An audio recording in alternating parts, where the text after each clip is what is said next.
No, wait. Dennis Prager is dying? No! No! What? No, no, please no. Dennis, tell me there's a video on PragerU from Dennis Prager. There's no way. No fucking way, man. But there's a video from Dennis from 2 days ago. This or that Thanksgiving. Okay. Turkey with cranberry or turkey.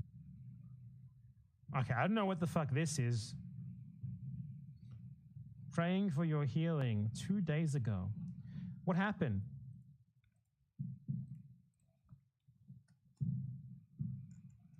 Dan, he has an S in his name. That's my kryptonite, man. That's my kryptonite. I don't have an S key. It's not, look at it. Ate it. Dennis. S. There we go. Dennis Prager. What's going on?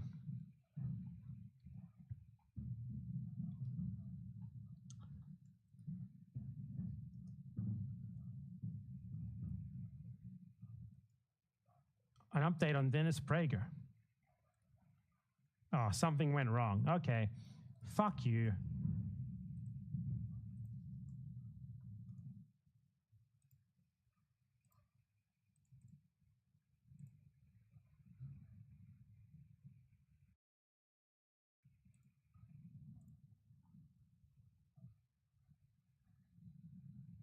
Dennis Prager was hospitalized after suffering a serious back injury.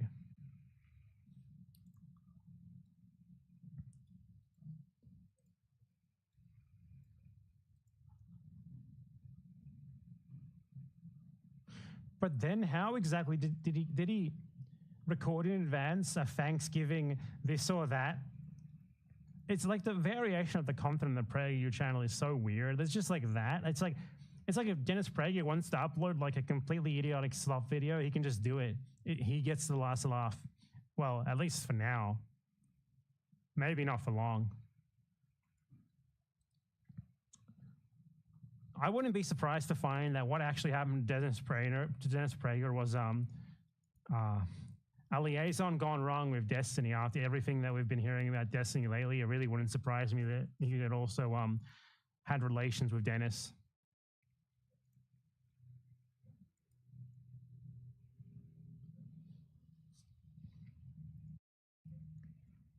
He took a fall.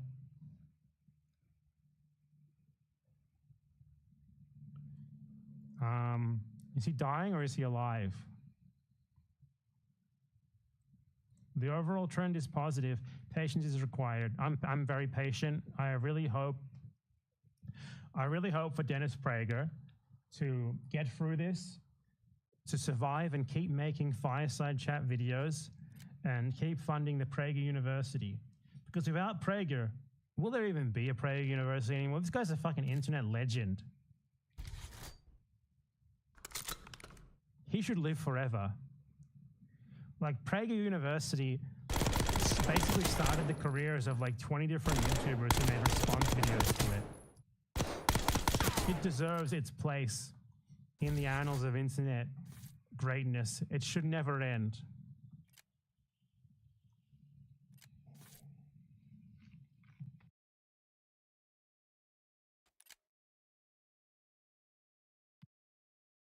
And if they can't ensure his good health, they should put him in like one of those tanks from Futurama that are just like a disembodied head.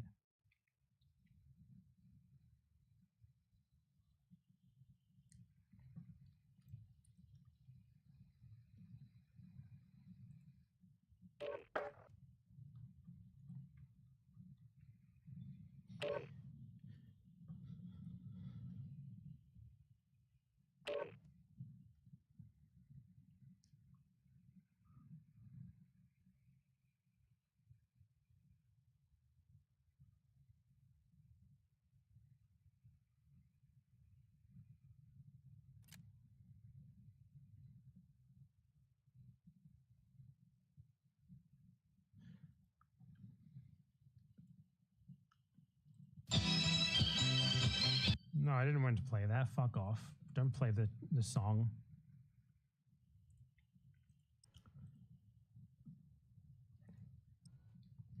Hold on, I gotta scour the internet real quick for random clip content that I can then upload to my channel and get ad revenue off.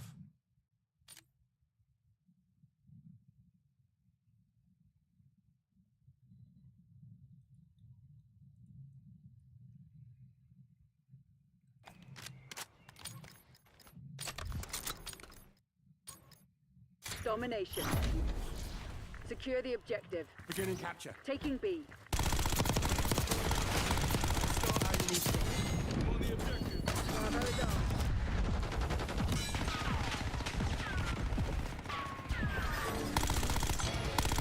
Securing Alpha. Zone Alpha captured. Bravo is on. Mission kill Zone C.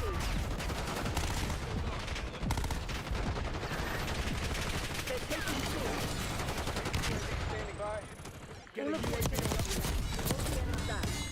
Oh, it's one thing that recently, yeah, there was that Ethan Klein story that I'm going to be looking at through like a Moving with 10-layer Vanguard. deep response tier, which for some reason includes Losing Felix A. Peterman.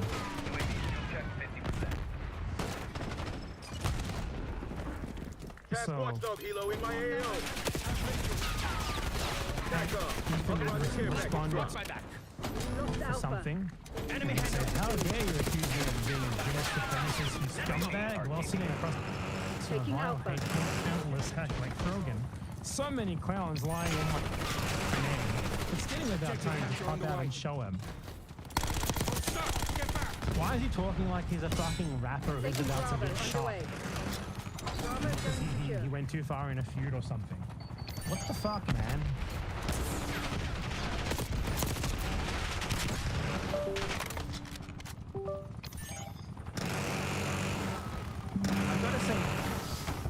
I gotta say to my friend Ethan Klein, Ethan, I would be terrified if you were to make like a main channel video responding to everyone who's been shitting on you, including me. I would be so terrified of that, man. You are so, like, imagine Ethan Klein met haters. Whoa, Losing man, B. no, I'd be shaking in my fucking boots. My career would be over. Ethan, please don't do that, Ethan. Please don't make a video essay responding to Hassan and all the people you've attacked because of their, like, tenuous association with Hassan, Ethan. Could you imagine Ethan Klein attempting to make a serious response to people on Israel-Palestine? Could you imagine that? That would be the worst video ever, but it would also be the best video ever. For obvious reasons, I mean, it would just be kinetic.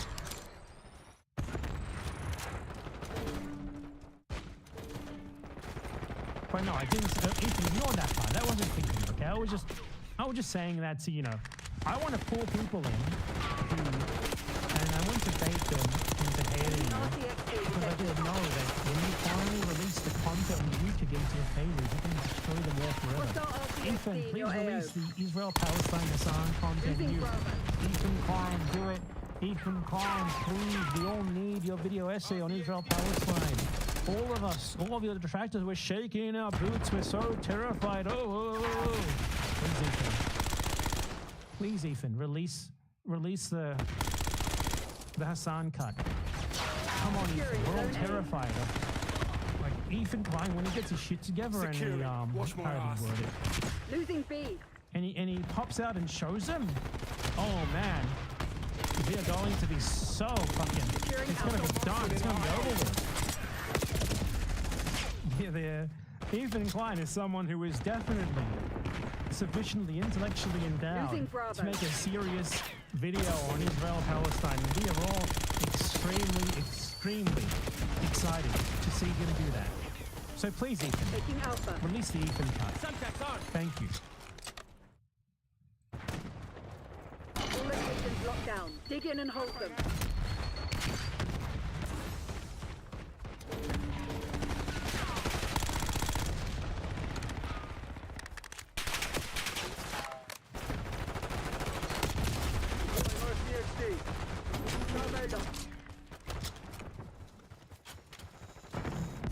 he'll probably spend like an hour of the video proving that Yoav Gaunt was a We're good guy. losing Alpha. Absolutely. We locked A. Down. Let's move. B locked down.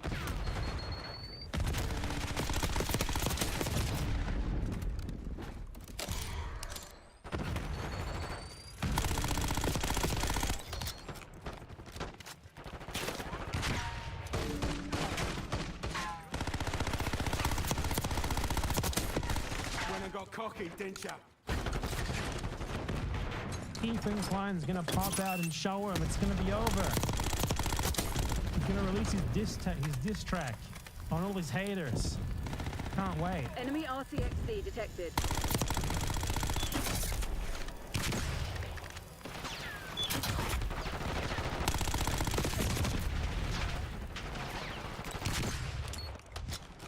Trophy system ammo depleted.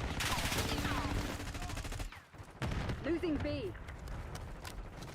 Anyway, bye.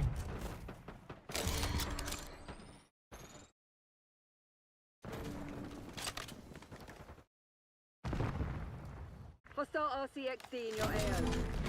We lost B. So a lot of you might be actually Taking unaware of this, but there are various organizations online Securing that B. pretend to fight against Enemy anti-Semitism, spring mine. but they're usually fronts for the pro-Israel agenda.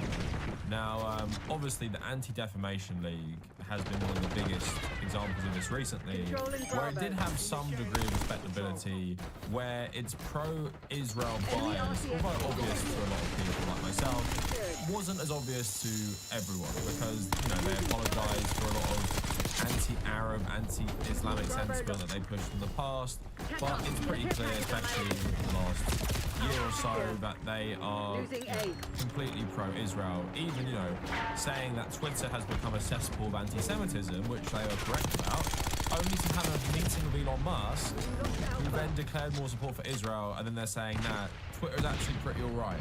Even though anyone who can tell you who has used Twitter, it's literally probably the most anti-Semitic place on the entire internet.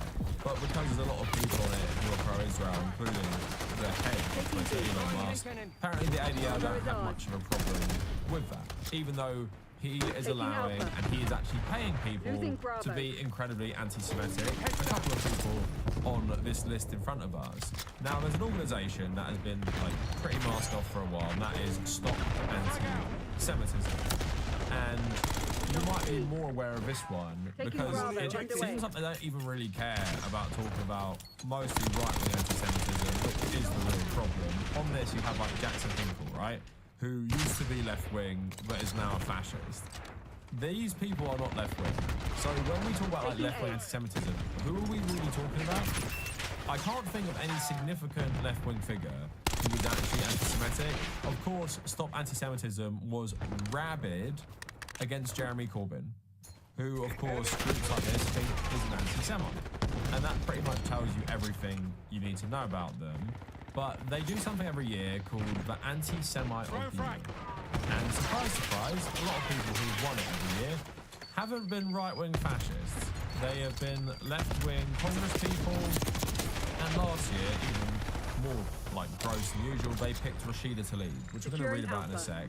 But this year, they put out a list, Hostile RCXD. one that Ethan Klein would probably like himself, where Hassan Piker is the first pick, Corey Bush, John Cusack, and They're Greta right there in Thunberg. winter. They're the Finish front the job. four. Four They're left-wing taking people. C. Afterwards, an actual fascist, Jake Shields, I don't know who Jess Natalie is, Jackson Hinkle, another fascist, Candace Owens, another fascist, Dan Bilzerian, another fascist, and Bassem Youssef, an anti-Islamist Egyptian leader. On that list of the anti-Semites of the year, half of them are not anti-Semitic. They're just left-wing critics of Israel. And this is the dangerous thing groups like this do. They conflate all criticism of Israel as anti-Semitism. And of course we've seen recently, and I think even AOC wrote this bill, the IHRA definition of anti-Semitism actually includes Securing B. comparing Israel to fascist Germany, right? So if you do that, that's actually anti-Semitism. And that's something that colleges have wanted to adopt recently, which is just so insane. Like, so insane to say, comparing the terrible actions of the apartheid state to the actions of this horrible 30s and 40s. That's actually not allowed. And it would actually be racist against Jewish people to even make that comparison.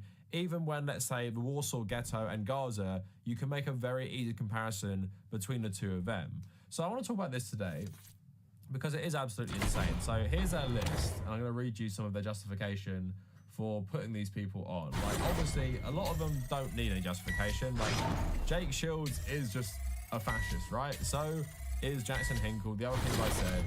I can agree that they are anti-Semitic. I cannot agree that, like, Rashida Tlaib last year swept the vote.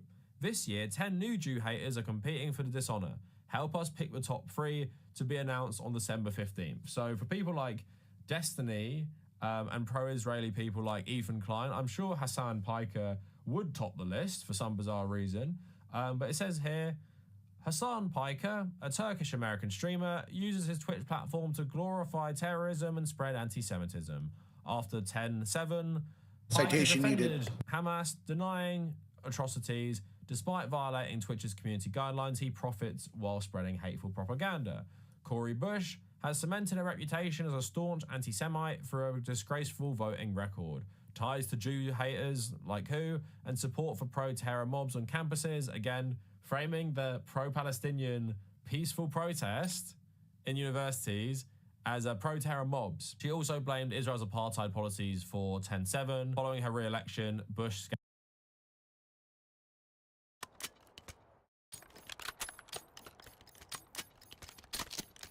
Team Deathmatch. Teach those pathetic crimson bastards a lesson.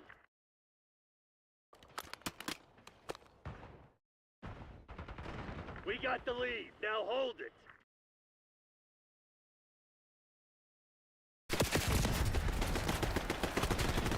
Come on, you're losing this fight.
Scapegoated the Jewish community, specifically AIPAC, for a loss.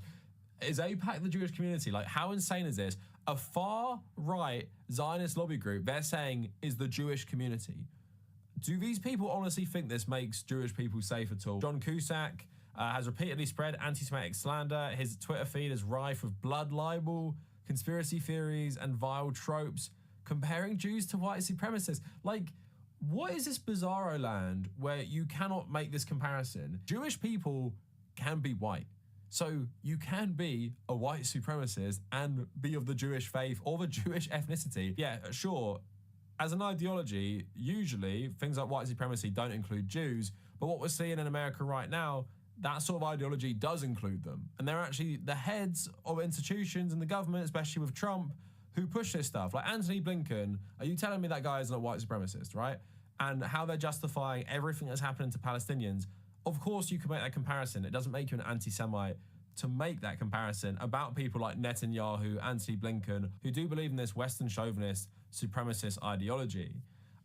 Falsely claiming Israel created Hamas, well, that's not false.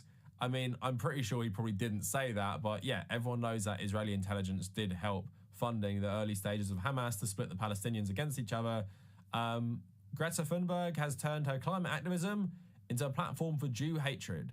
She's joined the keffiyeh-clad protesters, voicing disdain for the Jewish state, from chanting "Crush Zionism" at protests to targeting Israeli Eurovision participants. Her activism now fuels anti-Jewish hostility. So, comparing all of this, comparing these people with the rest of them is so insane. So look, Jake Shields uses his massive social media platform to spread anti-Semitic rhetoric. And the thing is, right, this one is actually more brief and vague, despite the fact this guy is an actual anti-Semitic fascist, where I could tell you off the top of my head so much more stuff he said, but they seem to document the left-wing people the most, because they know the left-wing people have more credibility. The left-wing people are people who everyone listens to, right, about these issues because they make coherent arguments. So they're a bigger target because they threaten the legitimacy of Israel in Western politics more than these fringe figures who everyone can rightly see are pretty much fascists. So that is their, like, you know, insane list. And again, you see how they conflate any criticism of Israel with anti-Semitism, which, you know, how does that fight anti-Semitism? You're telling people all the actions of Israel are actually the actions of the entire Jewish faith and various different Jewish ethnicities, right? They all agree with what's going on. They all believe that is the true face of Judaism. And if you say a bad word about, I don't know, destroying Gaza, that means you actually hate Jewish people. So what do you want people to conclude if you put that in their mind? If you're saying that it's actually anti-Jewish people to be against all these atrocities in Gaza, what are you telling people? Are you telling people the real face of Judaism is all these atrocities? And how does that conflation make anyone safer? So if we go on their website, let's look at their past little graphics they made for people who won. So yeah, Rashida Tlaib, I think, is the only Palestinian politician in America. Obviously knows people who've been killed by the Israelis, and this is what they put out about her. She's the anti-Semite of the year. Not any of the other people, not any of the horrible fascists we see in Western politics who are like legit fascists. No, it's the left-wing Palestinian woman. She's the biggest anti-Semite in the world. And again, Kanye West won it the year before. So Kanye West and Rashida Tlaib, they're equally as bad. And of course, you probably have seen a lot of people actually wrote articles about how they are just as bad. And actually, I saw an article and I read it on, I made a whole video about it. They said Jenna Ortega, for writing something critical of Israel, was actually worse than Kanye West. I'm not even joking. So let's have a look at this quick. I'm not going to play the audio. It's just like some weird song. So here are a few reasons why the Congresswoman is long overdue for the crown. As soon as she took office, she replaced Israel on an office map with Palestine. Is that anti-Semitic? Just saying, you know, this whole territory used to be Palestine before an entire new country was built on top of it. So it keeps on going to say she was barred from entering Israel due to her support for BDS. Like, supporting boycotts on goods and businesses that do business in Israel, that's anti-Semitic. Again, as a result, she shared an anti-Semitic cartoon that depicts an age-old trope insinuating Jewish control. So Netanyahu and Trump are silencing Ilhan Omar and Tlaib. That cartoon is somehow anti-Semitic. Again, totally not. Tlaib defended the BDS movement and suggested Jews should prioritize Israel over the US, invoking the anti-Semitic trope of dual loyalty, which Tlaib didn't do. This organization does it all the time, though. If you're tying being a Jew so much to the state of Israel, what are you saying to people? That all Jews have some sort of interest in the state of Israel, so they're not actually like loyal to whatever country they're in. Apparently, it's also anti-Semitic to vote against Iron Dome funding and also call Israel an apartheid state. She voted against the bill, and the bill asserted that Israel is not racist or an apartheid state. The bill also expressed rejection of all forms of anti-Semitism and xenophobia. So again, they're saying she's an anti-Semite because she thinks Israel is an apartheid state, something that is very well documented. It also says here she's an anti-Semite because she accused Israel of bombing hospitals. This is back in 2023, right? Which we already knew they were doing this. There can be no argument they've done this now. So it's anti-Semitic that she told the truth. And remember, people like David Pacman were also saying this about her. Just absolutely gross shit. And again, she's been vindicated. She refuses to walk back the claim. Yeah, because she was right. She was right. And you're never going to walk back the claim that she's an anti-Semite for saying this, and she was proven right. So basically what you see on these videos, most of the people who win, Ilhan Omar, mostly they're people who support BDS. Then you have one right-wing person in Kanye West on this list. So obviously, Stop Anti-Semitism is an absolute joke. if you're putting mainly left-wing Muslims or Muslim peoples on your anti-Semite of the year list purely because they oppose Israel, where the only person who's won for actually being an anti-Semite is Kanye West. So what is this doing to people? What is this making people think? The only way you can be anti-Semitic is actually be against Israel. Loads of other stuff, now that's fine. Like, be a Christian Zionist who believes you should support Israel so they can start Armageddon to bring about the end times where Christians will ascend into New Jerusalem and Jews won't be allowed unless they convert to Christianity. That's cool, actually. That's cool. Not anti-Semitic. It's these people who don't like a colonial project like Israel being built on top of their homeland, like Rashida Tlaib, right? So again, why is this so depressing for like anyone who actually cares about fighting against anti-Semitism? Is because it feels like we can just never turn back the clock now. It feels like now because they're conflating all this stuff, like anti-Zionism and anti-Semitism, people just don't give a shit. And people just gonna say whatever, and that's what these organizations do. If you convince people that being critical of Israel is actually anti-Semitism, why will people think anti-Semitism is bad then? If you're seeing all the news coming out of Gaza and Lebanon, you're seeing the face of Israel, the true face of Israel, and the whole world is seeing it. And then you're saying to people, if you have a problem with that, you don't like Jewish people, I'm afraid, because this is our real face. Again, do they not see how insane it is? Not to mention, of course, loads of Jews don't actually support the state of Israel. Loads of people are critical of the Israeli state, even if they are Zionists. Like, this is how insane this thing is, right? There are people who support the state of Israel that be critical of everything Israel is doing now. Not loads of people, but if you're complaining everyone together as like pro-Netanyahu fanatic and saying that's the only people who aren't anti-Semites, you're just making it so dangerous for Jews around the world. And of course, this is something that pro-Israel campaign groups or just pro-Israel groups overall like to do. And then muddying the waters actually helps this goal, because an organization like Stop Anti-Semitism, and this might blow people's mind, actually creates more anti-Semitism through this framework. And I just need people to understand these groups don't care about anti-Semitism. They only care about Zionism, and that is actually what a lot of these groups are designed for. Even the ADF, they'll partner with Elon Musk, who is insanely anti-Semitic himself, runs the most anti-Semitic social media platform, and pays people to be anti-Semitic. Like these people on the list you saw earlier, lots of them are verified on Twitter, right? So why is Elon Musk not on this list, considering all these people are verified on Twitter and get paid for their tweets? Even the people, obviously, I don't think are anti-Semitic, but he's not on this because he's pro-Israel, right? And if any of these people would turn around and say, I'm actually pro-Israel, they wouldn't call them anti-Semitic anymore.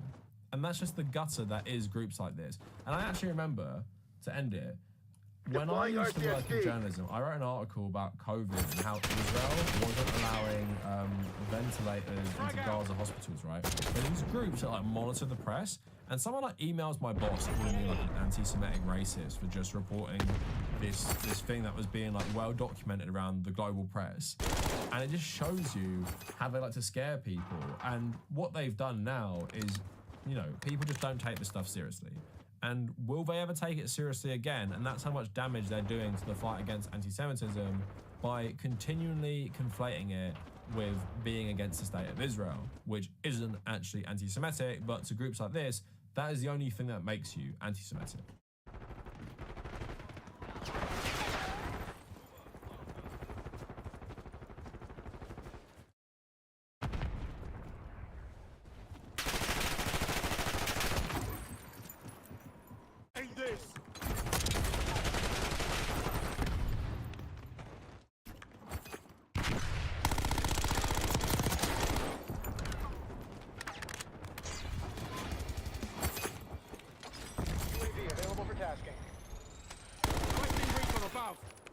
UAV in the turn. We have eyes on.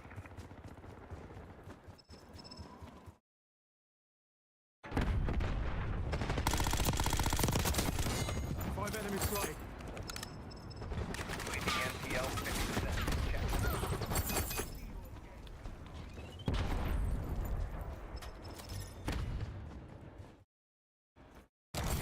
Available.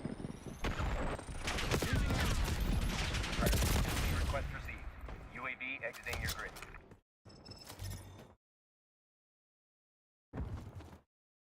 Hand cannon going off.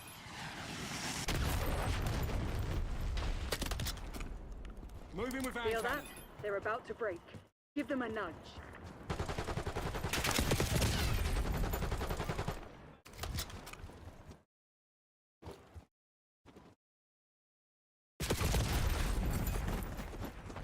Scout posters online.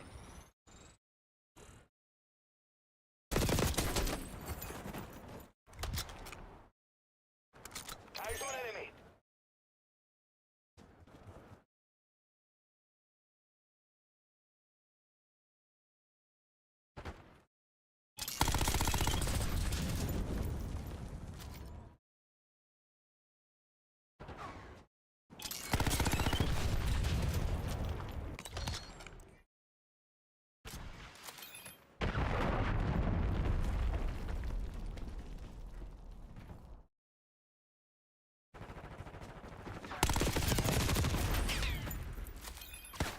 Archangel going hot.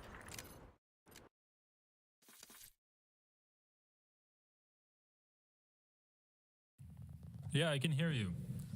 Thanks for taking the time to have a conversation. Okay, no problem. What is this about? Ethan Klein? How boring. Yeah, I know. Yeah, I mean, you and I have both been kind of focusing on him, and it is kind of getting to the point where it's been boring, but I The don't problem know. is you can only focus on him so much because he's not like he's going to say anything new at this point. He's just going to run the hits over and over again. He's not exactly capable of like being dynamic. So Right. it's like you refute him on the same thing 1,000 times over. What more can you do? Just No, you- gets annoying after a point. I Yeah, told Hassan to stop watching my videos because every time that happens, Ethan will post about me, and then I feel like I need to respond. So, yeah, So you told Hassan to stop watching your videos? I told someone who talks to Hassan to tell him to stop watching my videos. Or I didn't actually tell him. I mean, the funny thing about that is, like, Ethan wasn't even in the videos of yours that Hassan was reacting to. Oh yeah, it's like other video. He is just like, I don't know. He's just literally thinks about Hassan 24/7. I don't know. It's some sex thing for sure. It's the only explanation that I have for it. Moving out. Yeah, Domination. that's funny to think about. Capture the objective. Every single Losing person who Bravo. he has targeted, it's been because Hassan talked about them or talked to them or said like even a line about them or something. It's all because of Hassan. Well, It's even nothing else. just even Hassan. with Lonerbox, like, I feel like the reason Ethan interviewed Lonerbox is because Hassan was reacting to Lonerbox. Because Hassan watched a video where it said bad things about Lonerbox. Exactly, that's all. Lost B. Before that, I doubt he even fucking really knew who he was. Yeah. Yeah, like, how did you come across Destiny and Lonerbox? Because that's kind of something. I mean, obviously Destiny's he's pretty big, but Destiny's Securing like a... C. Taking B. He's been like a debate string idiot for like 10 years, so it's kind of impossible not to have come across him like right. years ago, like 5 years ago, I think. Is when I first started like getting the shit shown to me on YouTube. And Lonerbox was years ago, like a couple of years ago, he had like a thing on his stream where he had a moment where he said that Hassan should be banned because people in his chat like China too much. Oh, okay. That's fun. And I responded to that. Losing B. And like on my second channel, my shitty second channel, I didn't actually make a real video on it, obviously, I'd never do that. But then that's how I found out about him. And from the very beginning, it was obvious that he was just like, at least to me, everyone else got very angry at me for saying this at the time, but it was extremely obvious that he was just like a Western liberal who supports Western geopolitical like targets, or sorry, supports Western Locking down geopolitical Charlie. allies and opposes Losing Western Bravo. geopolitical targets, and just tries to come up with like vaguely leftist sounding runs to justify that. Maintain current posture.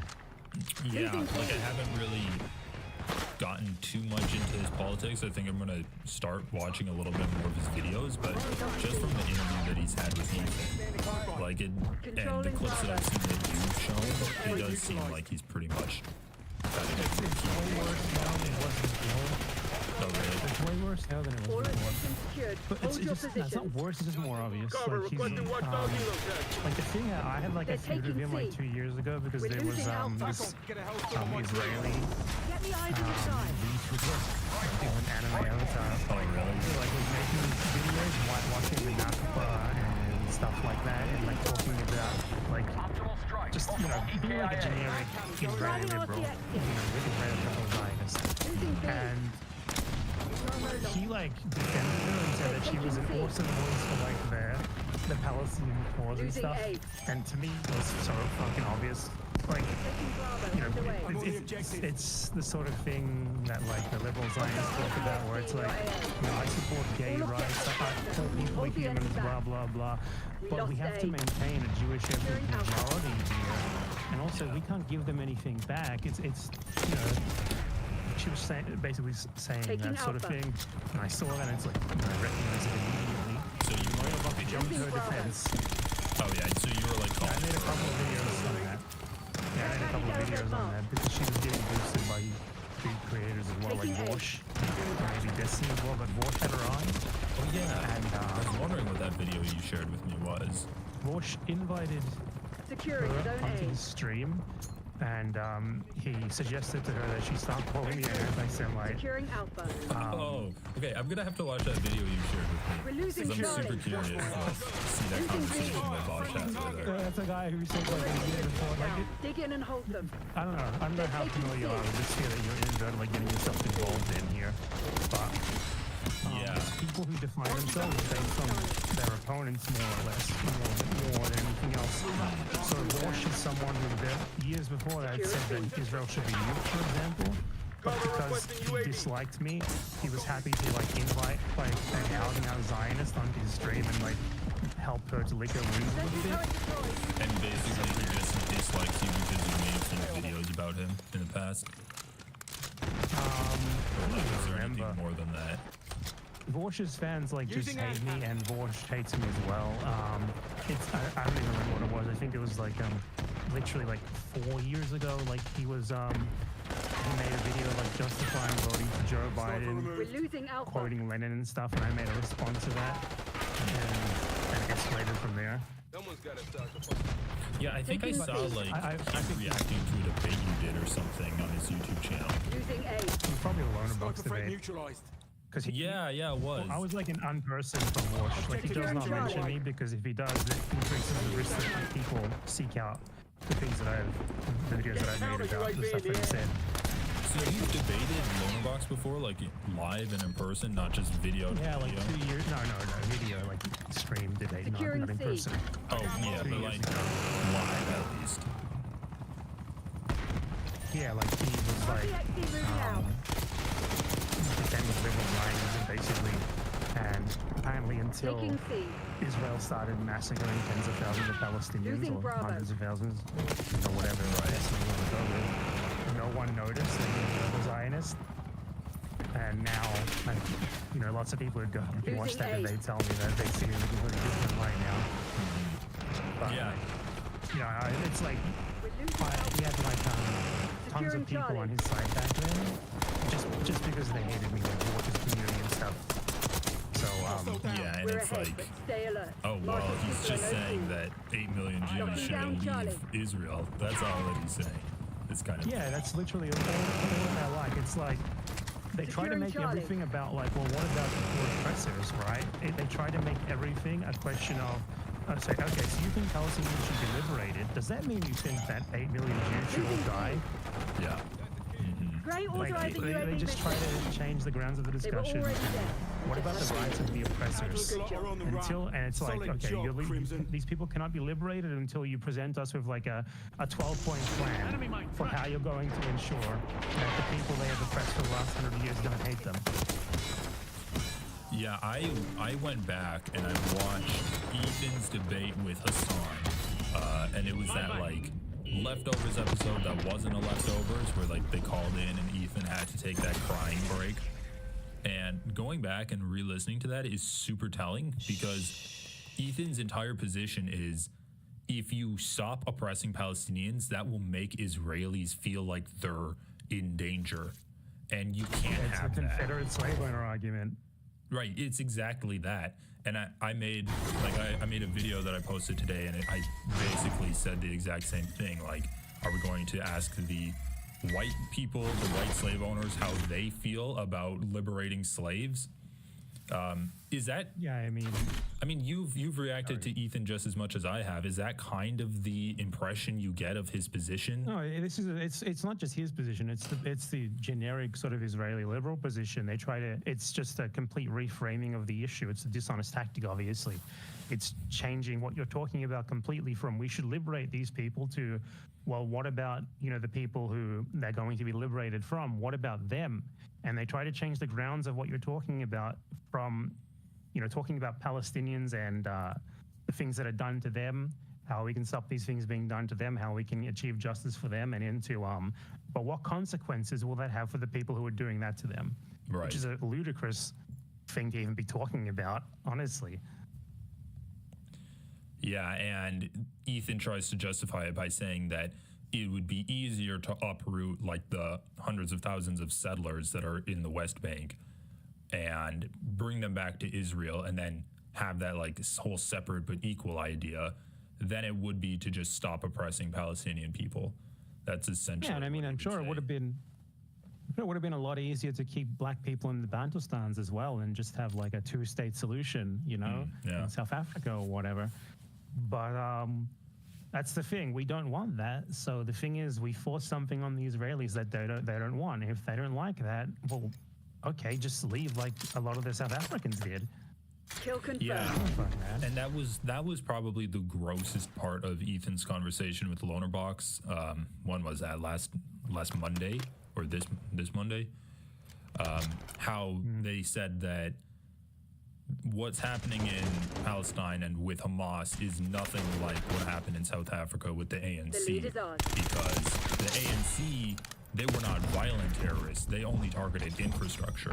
But Nelson Mandela, It's easy to do that when you're 90% of the population. It's so much easier to do Right. to like avoid violence. But the other thing was like Lonerbox gave the number that only 71 people died in an 8-year period.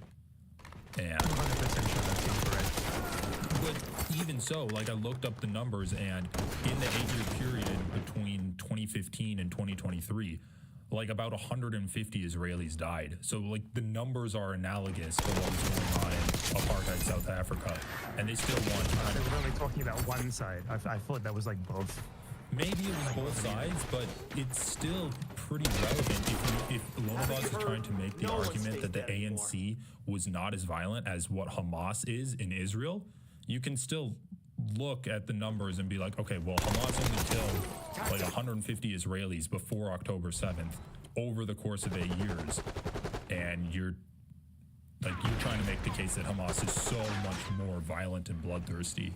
And they're like a unique form of evil that Israel needs to oppress. Yeah, but the thing is that they're also totally different situations. Like the population thing is a completely different dynamic. Right. Yeah, that's true too. And the ANC, the arms wing was the ANC. I forget what it's called. I think it was like that. MK Like, or something? Yeah, the full name's like it's something in Zulu. Enemy But RCXD they detected. carried out like some of the most dangerous sabotage attacks in human history. They sabotage a nuclear power plant with bombs. Like, Right. It's just do a you think different. he would be? Do you? Like, it is terrorism. Yeah, like, do you think Lonerbox would support Hamas sabotaging an Israeli nuclear power plant? He would throw a fucking fit about that. He'd like talk about how Hamas risked the nuclear holocaust or some shit. Like, that's the thing that I think needs to be realized here is they're coming up with whatever shit comes to mind. It's not really because they just support Israel. It's just coming up with whatever shit comes to mind to support Israel. That's what it always is. Right. And like what Ethan said in that conversation with Lonerbox that also kind of blew my mind is that he said settlers would be valid military targets. So he would be fine with Hamas killing the settlers, even though the settlers would have kids He with was them. not okay with that when he talked to me. I think like his argument changes depending on who he's talking to, the situation that he's in, because he's backed into a corner right now. He's sort of trying to frame himself as more of a leftist than he really is. So it's convenient to him in this moment to be like, okay, they can kill the settlers. He does not believe that one bit, not even close. Come on. Yeah. Especially like the Gaza envelope settlers. What difference is there to that in the West Bank post-frontier colonialism? Like the Gaza envelope settlers are even worse because they're there because they want to be human shields. Yeah. Like that's what those settlements are for. The location of those settlements was chosen specifically by the IDF, specifically to be tailor-built there so that they could have like a human presence on the Gaza border, Enemy scout to be like the post first line detected. of defense in the event of a breakout from Gaza, which is precisely the purpose that they served. On October 7th, a lot of the settlers in those settlements took up arms as well, because obviously most of them are military reservists in Israel or military veterans in Israel. A lot of military veterans are allowed to keep their weapons post-service, and those settlements are full of them. So that's why they're there. A couple of them also have accompanying military bases, either within the grounds or like just outside. Like, what is the difference? What is the meaningful difference between saying, okay, it's okay if you kill West Bank settlers, which to be clear, I don't even think that's a normal thing to really do.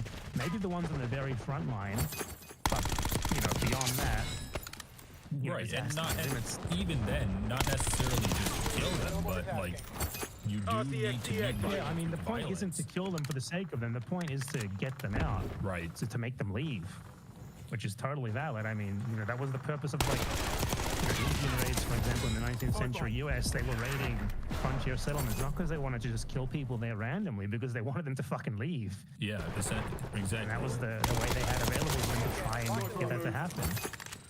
So when you hear people talking about like, oh, Hamas is firing rockets into Israel, how does that help Hamas's cause? How did October 7th help Hamas's cause? These stupid oppressed people, they are making things harder for themselves by carrying out these violent actions. They're not being perfect victims. How would you respond to someone like Wallbox or even Klein saying that? Effective strike, one splashed. Well, if you want Hamas to be able to make actual, like, for one, the option is either throw rockets or do nothing, shoot rockets or do nothing. And between those two options, when you are constantly being bombarded, when you are stuck in a concentration camp, you have a foreign power that dictates what gets in, what gets in, what gets out, who gets in, who gets out. Like, periodically, they just attack you and bomb you.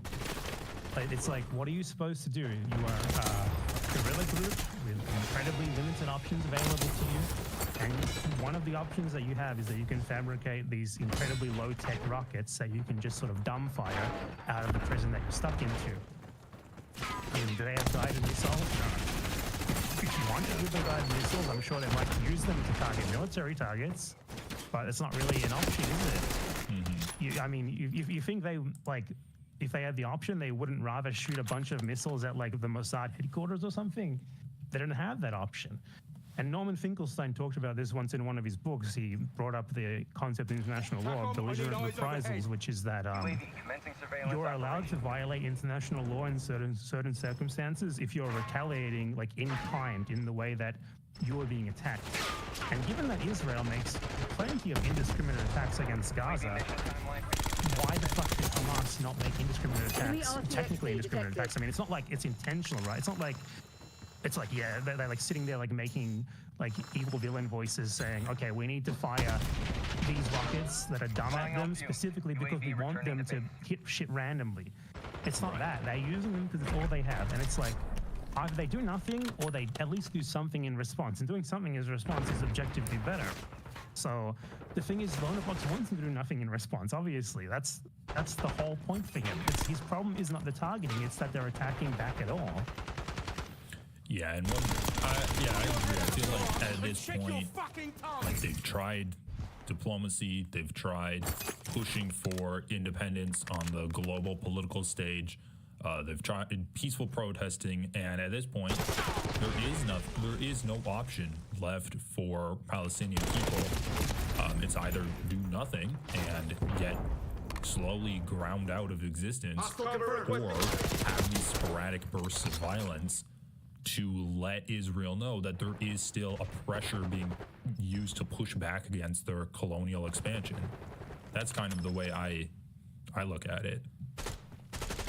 Yeah, I mean, you could say that October 7th as a military operation was a massive strategic failure, which I mean it probably was given the Israeli response, but they didn't know that at the time, obviously. Yeah. And if you look at the actual operation in terms of, like, for example, the ratio of children killed, the ratio of confirmed armed personnel killed versus civilians killed, the ratio is significantly better than what Israel is doing to Gaza right now. Yeah, what was and it, Israel like? has all of the precision weaponry and all of the intel in the world. It was like, what, 32% military targets killed on October 7th? Yeah, and only 14 children out of what, 1.1 total, I think it is now, something like that. In Israel and Gaza is killed what, like 35% children, something like that. So Yeah. like, I think I just saw we accept, there's like 72% women and children in Israel. that yeah, so like, Israel's even if we accept the idea that October 7th involved nearly lots up. of Close it down. intentional killing of civilians, then what the fuck is happening in Gaza given the comparison between the ratios there? 14 total kids, I think it was. But let's just say, I don't remember exactly the number. Let's say, like, let's increase that to like 50 just for the sake of argument. That's still so, like, the ratio is just totally off. And that makes it clear that, for example, when the militants on October 7th found children, they intentionally avoided shooting them. And the ones who did die very likely died by accident. There's no other way to get that, you know, to have that few child victims of October 7th. So clearly, if these people somehow rationalize October 7th as like the ultimate barbarity, and then they look at what's happening in Gaza, which is just clearly way worse and clearly way more indiscriminate. I mean, it's not even indiscriminate, it's intentional targeting of civilians, obviously. Then, I mean, they don't really have a leg to stand on there at all. Yeah, but the people in Gaza or Israel is Stand not down, Crimson. We have classified what as a we terrorist organization, so you're supporting terrorism if you make that claim. If you make that comparison, you're supporting terrorists. You're a terrorist supporter. I mean, that argument is just a basic, like, stupid appeal to legality. Yeah. Also, if your name is Hassan, you can't make that argument because that's like an ethnic sounding name. Yeah, you know, you can't bring a 19-year-old Yemeni, who, to be clear, he's not a Kufi. He never hijacked anything. You know, that was made clear. The translation was bad in Hassan's interview with him. Like, apparently that is like terrible and unforgiving. But spending 2 days hanging out with the Israeli Goebbels, Eilon Levy, that's totally fine. It's not a big deal. No, yeah, that was insane. And Lonerbox is making the excuse now that he was just talking to him as, like, you know, to interview him. It's like a journalistic thing, which is very funny because the video that I responded to regarding, you know, Lonerbox's genocide denial, the first video was him reviewing a debate between Mehdi Hassan and Eilon Levy, and in that debate, he almost exclusively responds to Mehdi Hassan, refutes everything that he says, and whenever Eilon Levy says something, he just keeps watching and waiting for what Mehdi says so that he can refute it.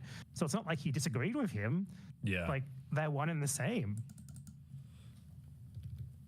Do you think that Lonerbox is actually getting paid by Israel?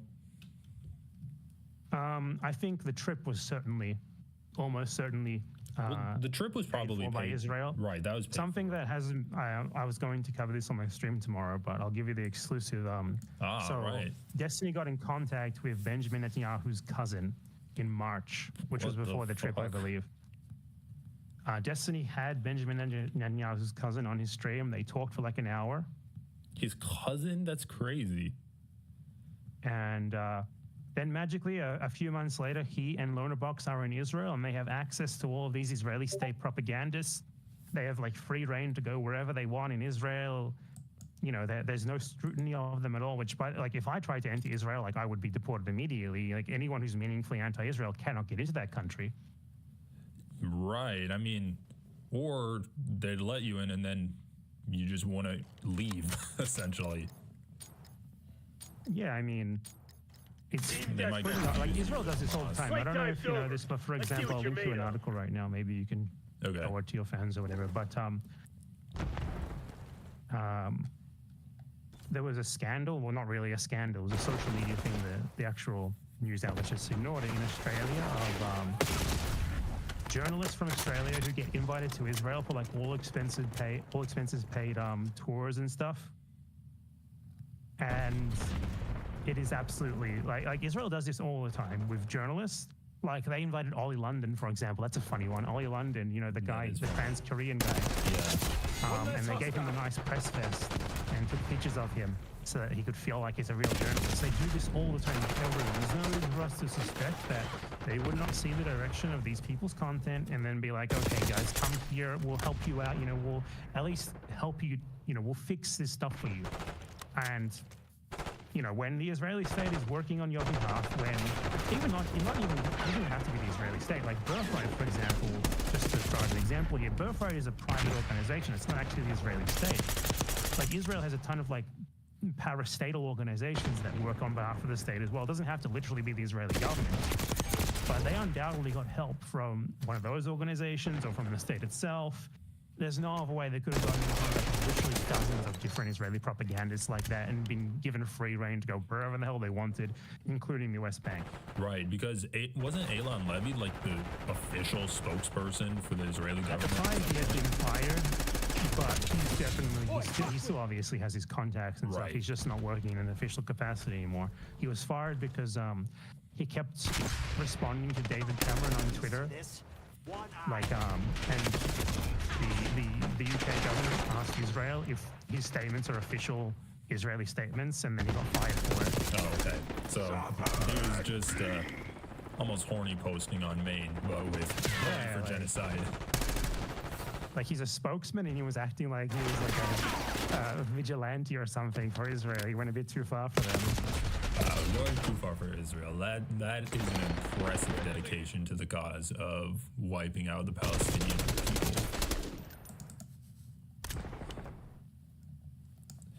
I'll link you an article, but I haven't been able to find it. But I mean, it's really easy to find. I mean, we see that all the time too, with like John Fetterman going to Israel, Elon Musk going to Israel, and it's like he goes there, and it's almost like a confession for crimes against Jewish people. Your crimes will all be your crimes against Jewish people will all be forgiven if you come to Israel, and then you start toting the Israeli propaganda line. Yeah, I just linked you an article. I don't know if you can bring it up, but you literally go to this. This is a list of journalists in Australia who have been given like state-funded tours of Israel. Not just people who have gone there to do coverage, state-funded tours. It is literally like 10 pages long. Pro-Israel, so they're sponsored by pro-Israel lobby groups and interest organizations. Yeah, that's how they like technically say, okay, it's not the state, so it's okay. But you know, I mean, when you look at the Israeli state was founded like a British-style colonial enterprise. It was founded by a bunch of joint stock companies. You know, those joint stock companies still exist. They still have under their umbrella a ton of different organizations, like the Jewish National Fund, for example, stuff like that. So Israel has a bunch of corporations tied to it that are basically part of the Israeli state, even though officially they aren't. And that's how they get around like foreign influence laws. It's like, oh, I wasn't invited by the Israeli state. I was invited by the Jewish National Fund or something like that. Yeah, that is gross. So why? I mean, other than the obvious, they're just trying to get more propaganda to say pro-Israeli talking points. Is there any more like deeper reason Israel's doing this? And I guess I'm kind of getting at like, why is the rest of the world so hesitant to kind of give Palestinians any kind of sovereignty in the face of Israeli aggression, in your opinion?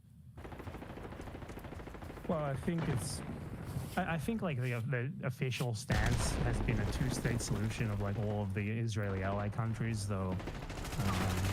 I don't know if you ever looked at the actual deals that offer it. They offer like basically like the present situation, the Israeli settlements normalize, and then like Palestine government have a military, and Israel is allowed to like send troops there whenever they want. It's basically just want to formalize the current situation. Yeah, but I think in general, like Israel is sort of like it's a self-replenishing military in the Middle East that pursues the interests of the Western countries very well, aside from when it makes them look bad by going a bit too far. Like if you think of like what Israel does to its neighbors, it's like Israel's attacks on Iran, for example, things they don't really want to get their hands dirty with anymore. It's exemplary, and it also gives them a place to, like a sort of a dumping ground for a historically undesirable minority who are very often enticed to go and live there. And then they go and live there and they potentially join the military, or they have kids who then join the military there. And then, you know, those people get conscripted into the military and they fight what are basically the sort of wars that the West would like to fight, but that does not want to do so directly. And overall, it's like, it keeps everything in line, and they've done a brilliant job of it. Like if you look at the state of the Middle East today, the only real power there that is not in the pocket of the US is Iran, and a huge reason why they are so successful in the Middle East. I guess there's Syria too, but I mean that's not going to last very long given what's happening in the last couple of days.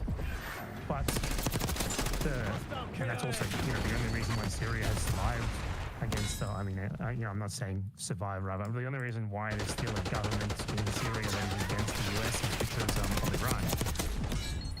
Right. So if you look at like Egypt, for example, Egypt has a government that is just a complete lapdog of Israel and the US, and a huge part of that is because Israel, with US support, is able to keep Egypt in line for the US. And that's huge for the US. Yeah, so is it just not really any more complicated than essentially a fancy military base for the United States? And then that's something we see in many ways. It is. There's also the fact that Israel produces tons of weapons. Israel is also a testing ground for tons of weapons.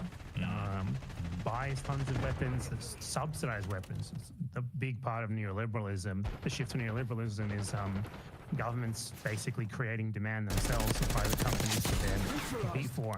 And US government contracts to Israel are based around the government doesn't just give Israel the money. Like the US government forces Israel to use that money on American military companies, you know, their products. So it's like precisely what they want. And there's also what was I going to say? I forgot. That was too long. But Israel, like, it is mostly military. Yeah, it is mostly military. But there is also the element of Israel being allowed to make clear, like people say that like the Jewish or the Israeli lobby in Western countries is why Israel is allowed to do what it's allowed to do, and it's part of it, but also that lobby is allowed to exist by those Western countries. Right. You know, they let it exist. They don't do anything against it. They don't do anything to stop it when they easily could have if they wanted to. And the whole reason for that is because they perceive what Israel does as being in their interests, and really like those organizations are not only useful to be pro-Israel, they also help in many other respects. You know, they support American foreign policy in general. They are very right now, you know, there's the whole anti-Muslim fervor in Western countries against immigrants and stuff like that. They are very much helpful of that.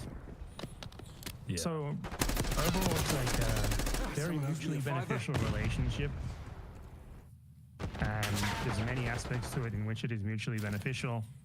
Right, it's beneficial for like the people in power. Yeah, but it's like to the US, to the West, to its geopolitical interests, the Palestinians offer them nothing. The Israelis give them a ton of utility, and the people who support the Israelis as well give them a ton of utility. So they don't lose anything. They don't give a shit. The thing that they lose is like street cred with the public, where clearly at this point have no power to stop them. So why do they care? Yeah, that's true. And like while you're talking about how much of a military interest Israel is for the United States, it's kind of gotten me, like, just listening to you now, I'm like, goddamn, there's no reason for the United States to ever pressure Israel to do like a one-state solution, because honestly, I feel like that the ethno-state status of Israel really kind of like lubricates the wheels of war. Like it makes it easier for Israel to get into conflicts with its neighbors. And then it gives them a reason to hate it, obviously. Yeah, it gives them a reason to hate and a reason to be hated. And then also like the whole Zionism ideology is kind of like it's self-perpetuating, because when you send Jewish people there, like Israel's kind of born out of anti-Semitism, and it creates anti-Semitism, but it's also sustained by anti-Semitism, because when like Israel does horrible, atrocious things in the name of Jewish people and like Jewish peace, that will create anti-Semitism for people not living in Israel. And then those people are going to want to go to Israel because Israel's saying, look at all of this anti-Semitism you're experiencing. You should come here where you're going to be safe.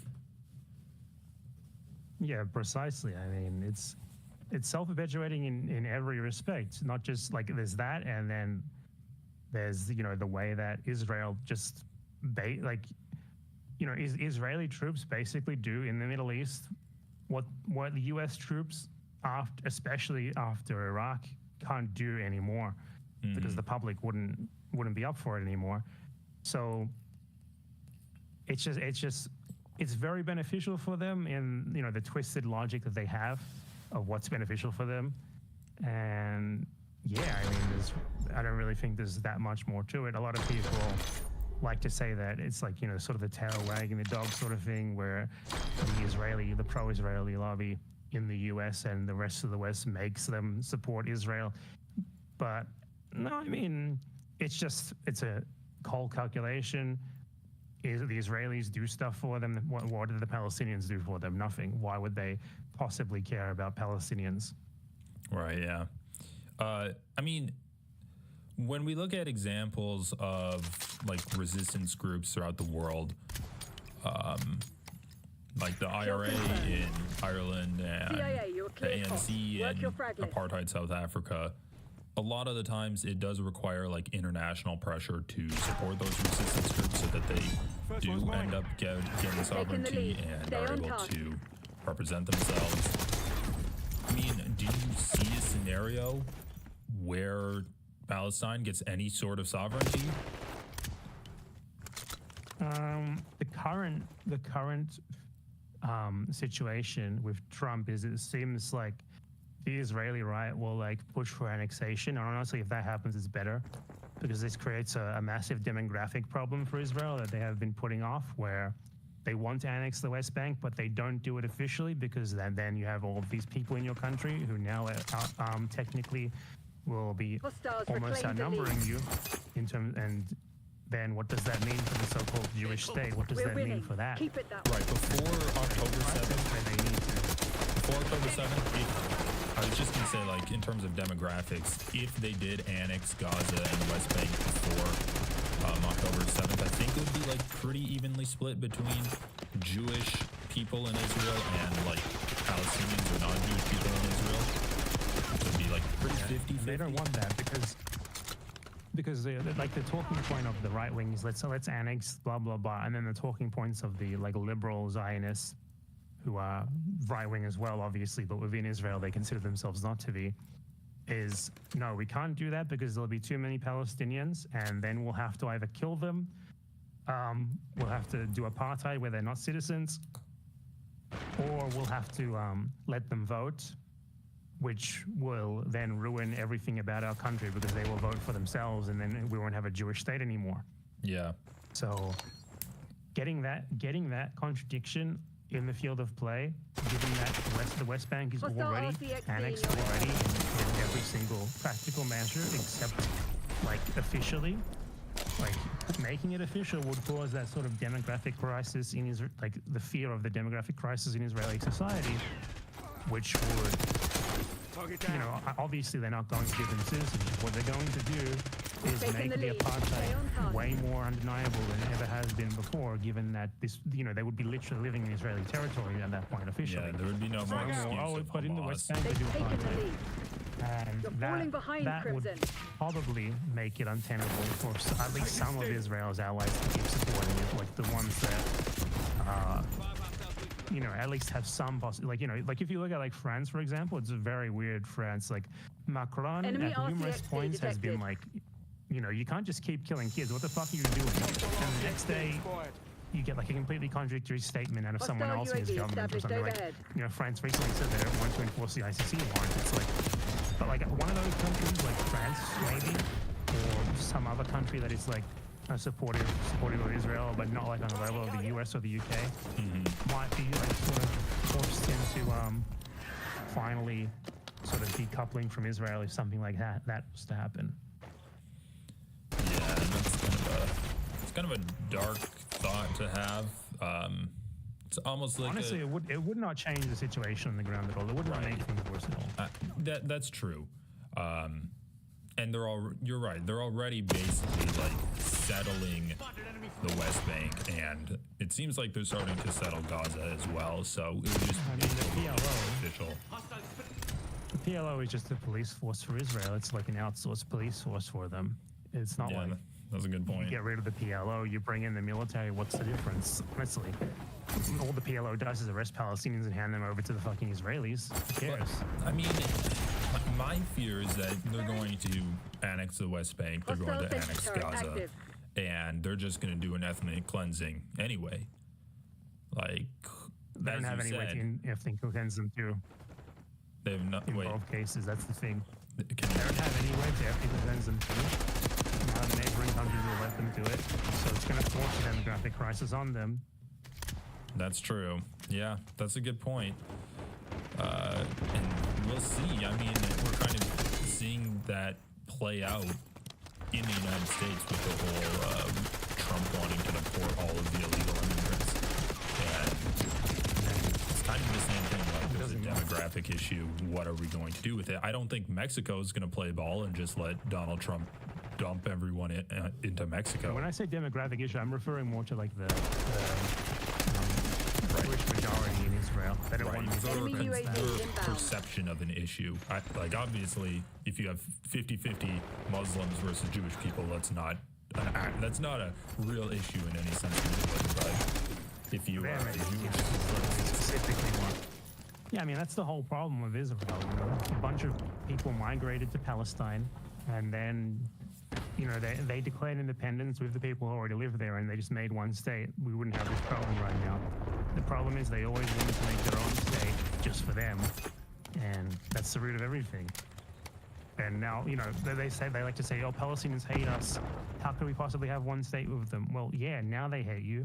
You hate them too. I mean, you hate yourselves too. And if you were in that position, like, what the fuck are you talking about? no, that's the thing. Like, you think Klein had this whole thing where Hassan played that Houthi music video, and in one frame of the music video, in the background footage, there was like a crowd, and in the crowd there was the flag of the Houthis, where one of the lines on the flag is like "Death to Jews." And the way I look at it, it's like, if you are living in an area where there's like this imperialist expansionist country, and they define themselves as being Jewish, and like it's in their constitution that Jewish people have the right to self-determination, and non-Jewish people don't have that right, what do you expect the neighboring countries to react to? Like, Yeah, I mean, it's a hilarious talking point. Like, everyone has seen movies with like American soldiers fighting Nazis and calling them Germans and not being precise with their language. It's the same thing. Right. Give us a fucking break. or I mean, talk about Like, oh, sorry, I'm talking about Nazis, not Germans. yeah, No one did that. and like talk about the last 2 decades of American media where it's been, we're going to kill the guys in one of those sand countries in the Middle East. And Yeah, it's like, give me a fucking break. Like, the anti-Semitism thing is bullshit. Especially from Ethan fucking Klein. Ethan Klein didn't even give a shit about being Jewish until like a year ago. Now it's magically like a huge The part of his CIA against identity. a handful of Give us a goddamn fucking criminals. break, and this man. is the best We're you getting can do. pummeled here. When it comes time to, like, when you need something to fall back on, then it becomes a part of his identity. That's the only time. yeah, and it really does just seem like he's, again, as you said, obsessed with the song. He's kind of using this as a vector to attack his son. One of my favorite, I don't know if you saw this clip of Beast Decline, but he was talking about, he was in one of the episodes like a few weeks ago, and he's like talking about communism, and he's like, well, Karl Marx, he's a communist, he's not a Jew. It's like, okay, so Did he say that? yeah, he literally said that. He's like, Karl Marx is more of a communist than a Jew, so he doesn't count. I'm like, what the fuck? You're literally like stripping the Jewishness off of people that you don't like. I mean, there was like a 10-year period before this where the only time that Ethan ever mentioned Jews was to like say really vile things about Hasidic Jews. Right, like And he was now Jewish for the jokes, right? He's born again. Like, Jesus fuck, man, come on. There's anti-Semitism behind every corner. Yeah, but I mean, making fun, I was just gonna say, like, making fun of Ethan it's fun and it's easy, and I also do think it's educational, because he does represent a pretty large demographic of like liberal Jews who they're fine with the apartheid state that Israel is. But what they're not fine with is Netanyahu doing a genocide. They're not fine with settlers, but they're like, those guys make Israel look bad. I want Israel to go back to the way it was, where we can have parties, we can like play music, people can go there and see how cool it is. So like, I think it's fine to address Ethan, and then you can also talk about how that whole ideology of like, let's not expand, let's not act on the premise that this ethno-state sets up, but the ethno-state itself is fine. But like, I don't think addressing those points is going to bring about direct change and give directly help with Palestinians. So like, do you have any ideas on how to best end, I mean, obviously end the genocide and then down the line end apartheid? Like, what are your thoughts on that, other than just harassing politicians and making their lives a living hell? Well, the number one way to fight that right now is to stop giving order to stop being scared, basically, to stop, because in the Western countries that primarily back Israel have like the pro-Israel line enforced by what a bunch of NGOs, charities, etc. That basically, harassment groups is what they really are. That basically exist to just scream anti-Semitism and ruin your life if you speak out too much. But the thing is, they can't do that to everyone. It's like if only one person speaks out, they can harass you, but they can't do it to absolutely everyone. And if everyone just treats them like the jerk that they are, everyone stops being scared, then what's going to happen is, they lose control. It's like, sort of like the thing I've heard people say before, where, there's only so many cops. Yeah. When you get enough people into the streets, the cops can't do anything. Once you get enough people who aren't fucking afraid of being fired, or who are afraid of being fired but who speak out anyway, or who do something, then they can't go after you anymore. And once you pass that barrier, then suddenly we can actually speak openly about this, and no one is afraid anymore. People who might be sympathetic to Palestine are be speaking out more about it. And that's really the primary barrier to what is happening in to getting something done here in the West, is that it's like this entire apparatus that is basically set up to ruin your life if you speak out against Israel by accusing them of anti-Semitism, essentially. Doesn't matter how big or small you are, they will try their best. And South Africa, the worst part about South Africa, the thing that made South Africa lose out, the thing that made Western countries begrudgingly sanction them in the end, is that they didn't have that sort of thing to fall back on. They didn't have this sort of massive, anti-Boerism harassment apparatus set up all over the West to make speaking about them as they were impermissible. But Israel does, and it's facilitated by the Western countries who know precisely how good it is for protecting the interests of their little military outposts in the Middle East.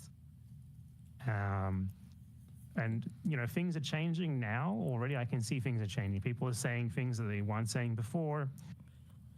But in terms of like the more immediate thing where there's a genocide going on right now, I mean, what is the option? The option is military. The option is Egypt doing something. The option is Iran doing something meaningful. Iran doesn't want to do something meaningful. Egypt is controlled by an American puppet. So it's bleak. I don't know what to tell you. Yeah, it's bleak. But in terms of like public opinion changing and people getting less afraid of being labeled an anti-Semite for criticizing Israel, yeah, I agree.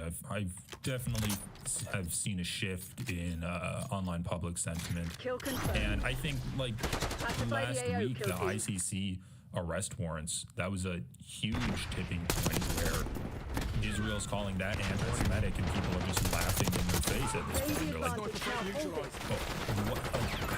You literally can't anymore. You can't get any more blatant than that.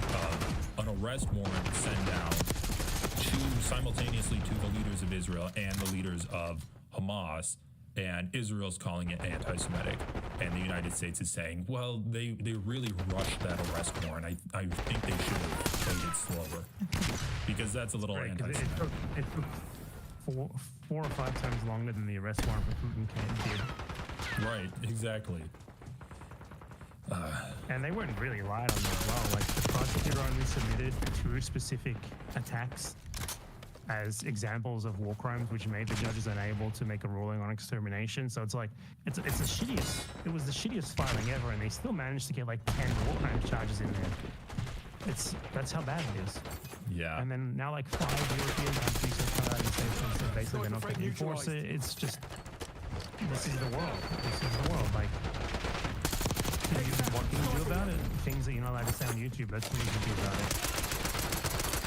Yeah, and man, even then, like, even if we're going to, I don't know, it's extremely difficult to imagine anything really affecting, because at this point, you're right, it's just an extension of the military-industrial complex for the West, and that kind of exists at the core of all politics. Like, it has insulated itself so well against anyone who would have any real power to affect any actual kind of meaningful change to it that it's just hard to imagine. But yeah, in terms of the ICC arrest warrants, like the most egregious thing Ethan Klein has said has been like defending Yoav Gallant as a moderating force in Netanyahu's cabinet.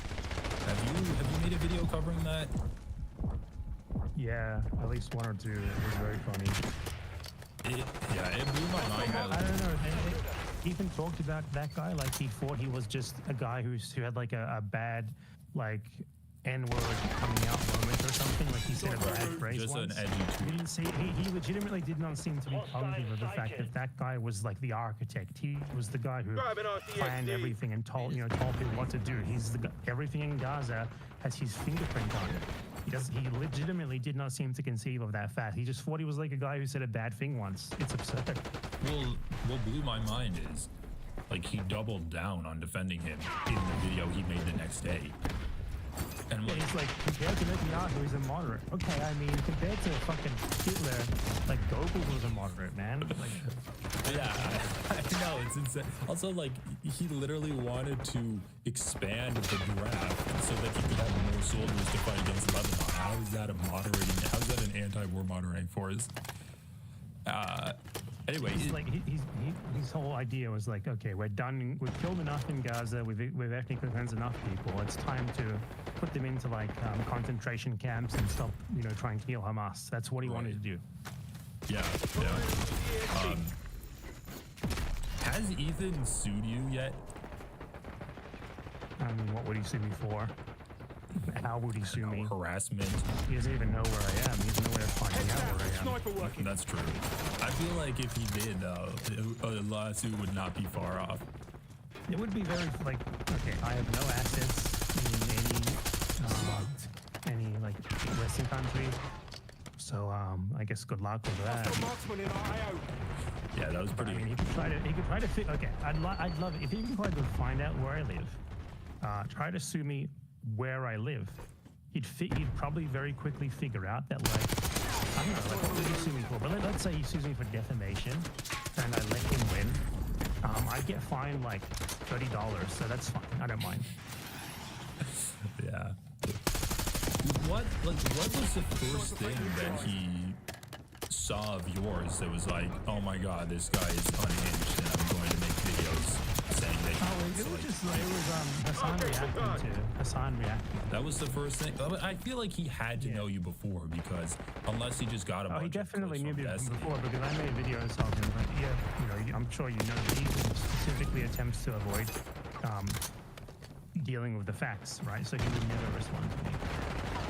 So the thing that finally made him acknowledge me was not like the 5 videos that I made refuting his points.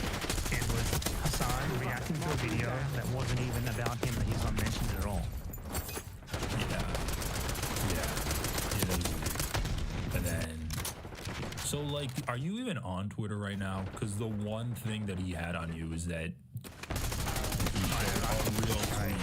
Oh, you're on BlueSky? Okay. Because I looked you up on Twitter just now. Yeah, see, the problem with him showing that tweet is that I gained so much from it that there's no possible way that I could prove damages. So there's no more defamation case. He made me blow up thanks to him. Well, it was so funny. Like, he's like, this is a real tweet and it's a fake tweet. And he literally says, this is a real That is very, I mean, he made himself into a meme. Like, he's holding, if you're ever holding up a screenshot of a tweet on your phone up to a webcam, just fucking log off, man. Just go to bed. Just spend some time with your kids. What is going on there? Oh, yeah. And then I looked you up on Twitter and there's like 3 hate accounts of you. And then also there's this one. Yeah, there's people pretending to be me. I don't know, like my actual Twitter account got banned because like I got mass reported by Bank Fascists like 6 months ago. And that was that. But I don't really care. I mean, Twitter is fucking awful. Jesus, it's bad. Yeah, honestly, I got on BlueSky too to like DM someone. Blue Sky is insufferable. Like, my It feed has, on Blue Sky is like a Democratic Party Facebook page. no, yeah, same. But Like, I mean, it's I still log not as bad on as Twitter. and I see Kamala Harris making Thanksgiving dinner. I'm like, why am I seeing this right now? How does this happen? Yeah, I mean, it's bad, but at least it's like a way to have an off-platform method to like communicate with people. I guess. Yeah. I mean, the YouTube community page, I use that already, but you can't go wrong having another option, I guess. Yeah. Anyway, I feel like we've been talking for almost an hour. Do you want to log off? Or...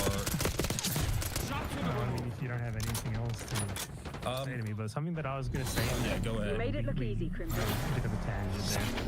The battle goes to the bold. So, I think a big part of the problem is that people in the West in the last 30 or 40 years or so have been given a lot to lose, and they don't want to lose it. And a big part of what's needed for Palestine is they need to take risks with what they have. People in a faraway land. And I don't think that most people want to do that. You know, even think about like the U.S. civil rights movement. Why were people willing to put stuff at risk for that? Well, because they were black. It affected them. It made their lives worse. You know? That's true. They achieved the civil rights. Good.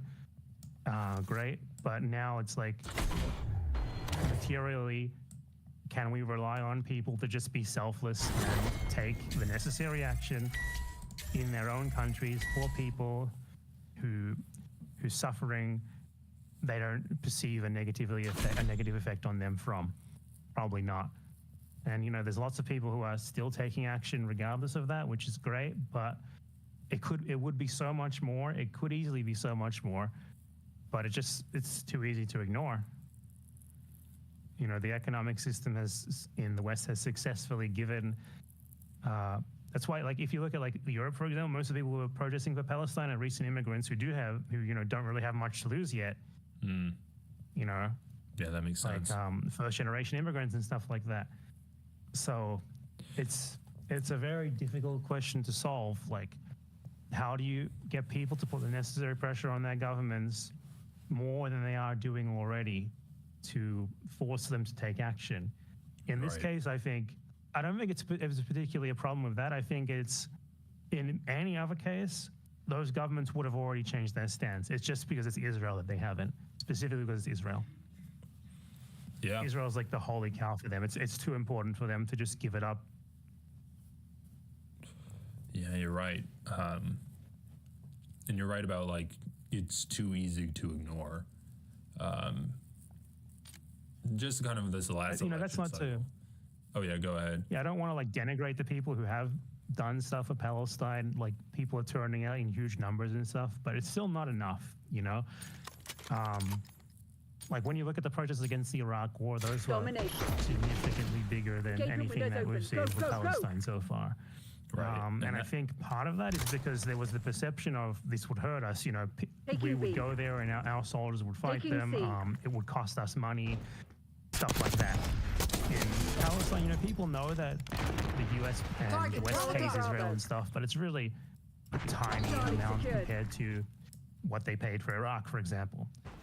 So, you know, they don't really lose enough from this, and they don't really perceive any way in which it meaningfully hurts them. So most people, sadly, are not going to, you know, put their lives and reputation at risk for people who are being massacred in faraway land. Right, and especially with Israel, because you know the whole apparatus that I spoke about earlier that will, you know, dox you if you show your face at a pro-Palestine protest. I mean, this kind of relates to it, but it's also something I want to talk about. Do you think that's why Israel was so quick to come up with a ceasefire with Lebanon? Because their soldiers were actually getting killed by Hezbollah that was in southern Lebanon fighting against them. So, like, it was actually material cost. I think Hezbollah performed a lot worse than anyone would have expected, really. I think Israel was in a very advantageous position. I just think Lebanon is not important enough for them to really push further. You know, so when they're with Lebanon, I think they are actually getting pressured by the Western countries, at least in private, to stop. Because it was never really on the menu for them. You know, Lebanon is a pathetic country. Like, its military is technically not allowed to intervene when Israel invades it, which is a fucking absurd situation. Securing B. So it's like, Sitrep, enemy AGR is online. I just think there's a bit more pressure behind the scenes. Israel decided that they don't really have that much to gain there. I think they already have enough of a, like they want to create like a demilitarized zone in Lebanese territory. They can do that already if they want. So, you know, it's just a matter of massacring people. And I guess maybe they want to do that, but I think for them, the calculation is that it's just not worth it. How much it's pissing off their allies and potentially like, pissing off Iran as well. Yeah, that makes sense. Lebanon, it's actually a real country, unlike Palestine. Like, unlike Gaza. Didn't really, honestly, it didn't really have much of an effect. It's like, Lebanon has needed to have its own military to deter Israel for, you know, it's needed to build up that capacity for like almost 20 years now. But in terms of like the agreements and the international pressure on Israel, or the international pressure on Lebanon rather, turned into like a super fucking weird country where it has like a military that doesn't fight Israel and then a paramilitary that does fight Israel. And Lebanon's being invaded and its military does not fight Israel. It's an absurd situation that Lebanon has been basically been forced into, just by having the misfortune of being Israel's neighbor. Yeah, it is pretty fucked there. Goddamn. Okay, well, let's end this on a bit of a more positive note. So, we've been talking a lot about people that have been defending Israel. Are there any content creators that you look towards that are doing a good job of criticizing Israel and being a voice for like Palestinians and like taking down, like taking shots at the idea of like the liberal Zionist? Like, who kind of you experienced? I don't really watch much YouTube. I mean, if I do watch YouTube, it's not like political stuff. Oh, okay. So That's why, like, most of the content that I make, if I respond to someone, it's Securing negative because, like, I see it as an opportunity to talk about something. It's like Right. an excuse to, like, a framing device. So I would say, terms of, like, a lot of the leftist YouTubers that I Maintain watch current posture. are really good at calling out Israel's war crimes and their general bullshit.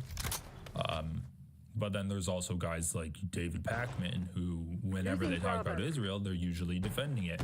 Or even Brian Tyler Cohen, who's like pretty much a Democratic shill, but I still think he's pretty effective at what he does.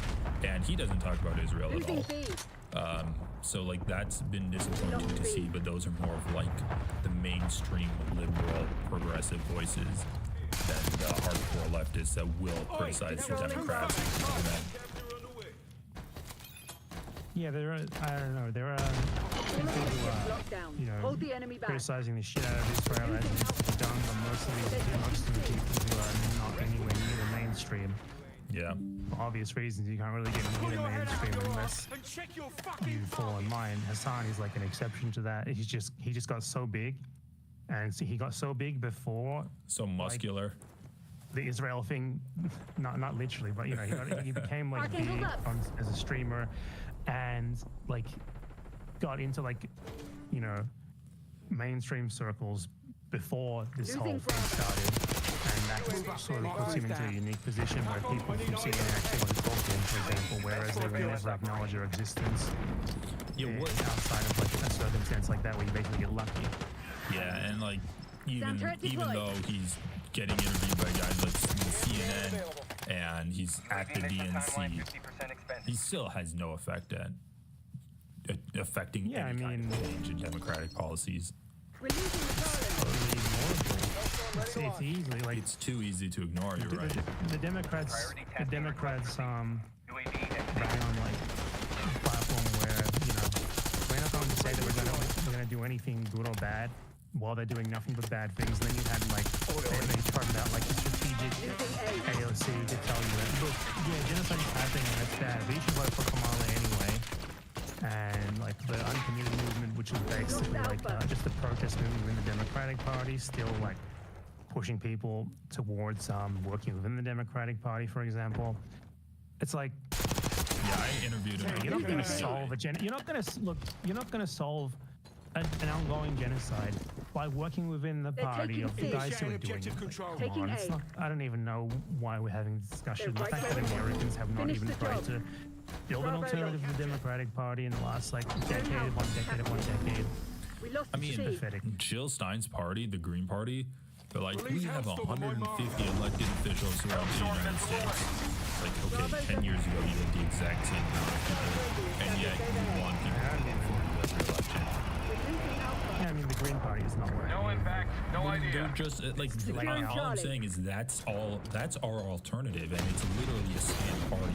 Like, Yeah, the problem is like it's obviously I mean, I don't have dispositive evidence of this, but I think it's fairly obvious that the strategy of the Democratic Party, the strategy of like U.S. federal government agencies, if they're still running these sorts of influence operations, I don't even know if they need to anymore, to be honest, is to sort of like to funnel potential revolutionary energy into the Democratic Party.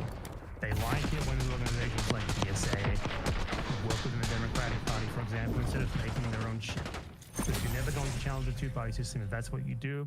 And at this point, it's too late to challenge the two-party system anyway. Like, the time to do that was the last couple of decades, and no one's doing that. So, you know, it takes time. You have to build up from the ground up, gradually work your way up to the federal level. And, well, our system is by the time that could designed. possibly happen. Our system is designed to maintain a two-party system. Like it's almost impossible to have a third party the way that it's set up. Where it's like, Basically every system is set up in that way. But the idea isn't that it's not so much that you dismantle the two-party system. It's that you get in there and make yourself a part of it. What happened, for example, like Uruguay is a good example of this. In Uruguay, there was like a dictatorship there, a US-backed dictatorship. There were guerrillas who fought against it. After the dictatorship fell, the guerrillas formed a political party. They recruited a bunch of like other anti-dictatorship parties. They made their own party. They built this party up from the ground up over the course of like 20, 30 years. winning local elections, et cetera, et cetera. Eventually, they won the actual presidential election 30 years later, and the two-party system was broken. No, it wasn't actually broken. What happened is the previous two parties joined together. They formed an alliance against them, and now they're basically one party. That makes sense. So yeah, and that's what I was. that's the sort of thing that I think of when I mean like that's what I think Americans should do is something like that. When I think they should challenge the two-party system is like build something from the ground up. Don't just vote for Jill Stein. Yeah, no, I totally Don't just agree. run the presidential elections. It has to be more than that. Like, I do think that there is an appetite for a party that is not the Democrats. I'll just say that, and that's kind of an idea that I was having today, actually, where I'm like, the Democratic Party is literally just a hedge bet for capital owners. They're just hedging their bets by donating to some Democrats. So if the Democrats do end up winning, they'll treat big businesses just as well as Republicans will. Like, that's kind of where I'm at right now between Republicans and Democrats. I mean, if you had a real party that could potentially challenge them, not even on like the presidential election level, that like was maybe even challenging them at like the state level, something like that, they would band together. The Democrats and the Republicans would band together against that party, you know? Because their interests If you actually challenge the fundamentally interests, aligned. if you challenge the interests that unite the two parties, you would kind of force the two parties to unite with each other against you. Yeah, I mean, it's capitalism with from gay pride flags versus capitalism without that. There's a huge difference. Right. Yeah. Have the hard point. Okay, before I let you go, I was curious, what are your biggest issues with this song? Because I feel like at least talking about Ethan Klein and talking about what's happening in Israel and Palestine, you guys overlap pretty well. But obviously there's been some friction there in the past, so I'm kind of curious. I think the sonic friction is because there was like I think like 2 years or so ago where someone criticized him for reacting to that video and just getting up and leaving. And I was like, so you were a part of ReactGate? I mean, React. I don't know, I just made it up. I mean, I don't have an issue if Hassan watching my videos, but that's why he does not like me, is because he saw me participating in that or like criticizing him for that. Like, it wasn't even like just him, right? Like, there's way worse people than him. There's people who run entire React channels that are just based on stealing other people's content. Point active. At least he's a political commentator. At least he has something actually useful about the world to say. But like, I think he saw that and he sort of really overreacted to that and just assumed that I hate him. That's hilarious. But I mean, aside from that, like, I mean, there are disagreements that I have with him on many things, but nothing remotely significant. You know, it's nothing compared to the disagreements that I have with a lot of other people. Hardpoint is secure. Enemy RCXD detected. And that, Hardpoint locked down. man, like, I've been dealing a lot with people that are like, why left the left, and what Ethan says a lot. If I'm not 100% with the left, even though I share 95% of things with them, they're going to gatekeep being against genocide. Like he... What does that even mean? Gatekeep being against genocide?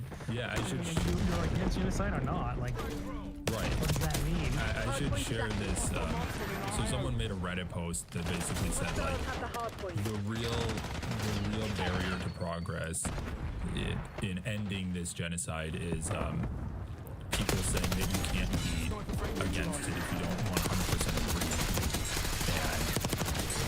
And I just thought it was so funny. So you're like 90% against genocide then? What does that mean? It's just so dumb. Yeah, I don't know, but... It's like people who don't think it's... This shit is like, it's psyops on his subreddit. It's like Destiny fans posting shit on his subreddit and then Ethan posted to his story. He's such a fucking dumbass. They bait him so easily. Yeah, but... He also has a burner account. I don't know if you noticed. A burner account on Reddit? Yeah, very often post something on his burner account and then post it to his story pretty much immediately. Oh my god, that is... I haven't sunk to that one.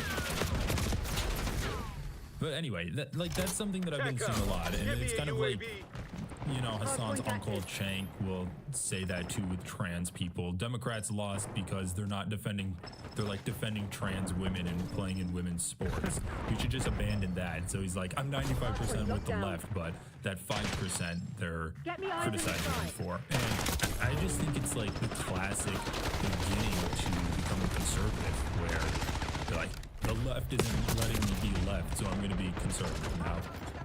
Well, yeah, I mean, Ethan Klein's conception of what it means to be pro-Palestinian is to say the right phrases once or twice, and then start talking about how Palestinians function as a democratic threat. Like, he conceives of himself as, like, having done the things that he needs to do, because he doesn't conceive of these things as, like, actual principles, actual political beliefs. For him, it's like a phrase that he says, and then you have to praise him for saying the phrase. It's so fucking weird. I don't know, like, what does he say? Like, I said it's a genocide. I said Palestinians deserve freedom. What more do you want me to say? I mean, I don't want you to really say anything. I want you to have the correct beliefs. I want you to have principles that would make us, like,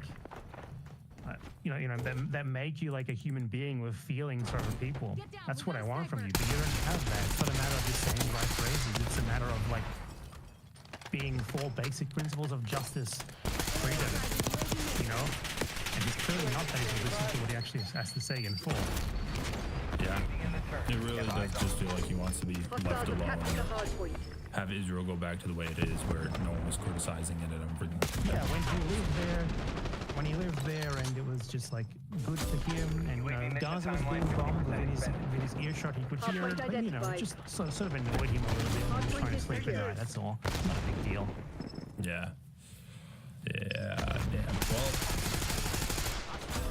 I hope Lonabox doesn't go back on the H podcast, but if he does, I'll be watching for a video that you make. Isn't that supposed to be like a comedy podcast? What the fuck? I don't know. And Ethan is criticizing Hassan for platforming Rashid Al-Hadid, and he literally, and like Hassan wasn't platforming him, he was just interviewing him and asking him about anime. He's not like, tell us your thoughts about Israel-Palestine and how we should follow that.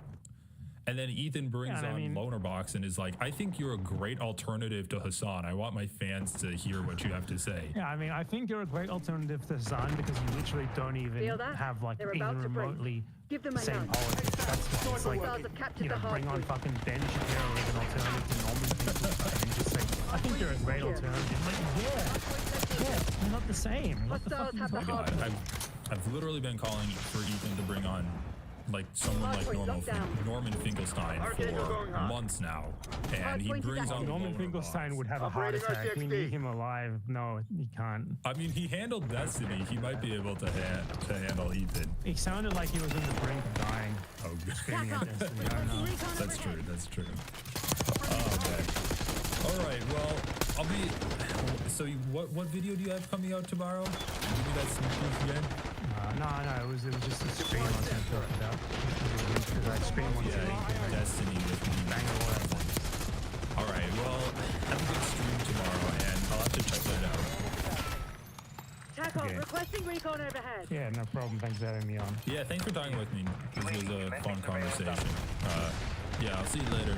Pull your head out of your arse and check your fucking pump. Hardpoint identified. Bringing in recon. Bad empanada, or as I like to call them, Move to the LZ. Kilos on the way. Adler's lot are on Just the kidding. run.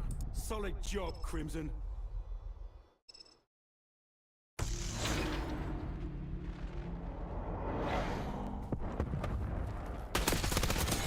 Move up. Marker is down. If you watch political or historical content on YouTube, you're probably Bye-bye.